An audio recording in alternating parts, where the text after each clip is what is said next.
ভালো করে মাছ লবণ দিয়ে ধুয়ে নেব, তাই আমি লবণ দিতেছি। ভালো করে ধুবো। কথা হলো, পাঙ্গাস মাছ লবণ দিয়ে ধোয়া ছাড়া রান্না করবেন না।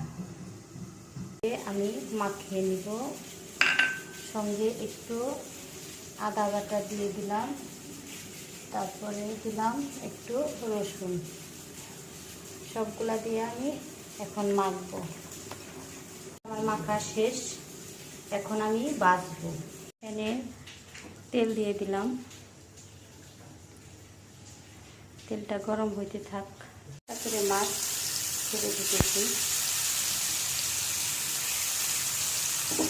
4টা টুকরা,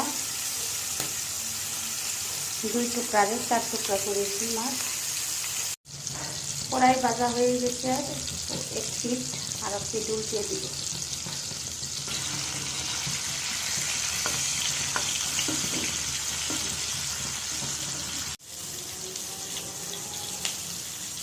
মাছ হয়ে গেছে ভাজা, এখন তুলে নিব।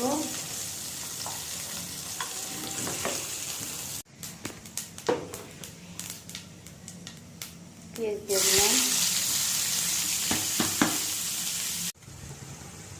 রসুন বাটা, একটু আদা বাটা দিয়ে অ্যাড করলাম হলুদ গুঁড়া, মরিচের গুঁড়া দিলাম, সামান্য পরিমাণ লবণ,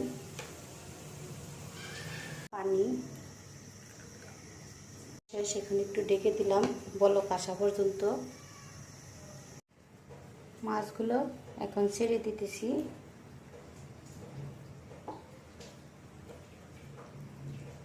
এখন রান্না শেষ।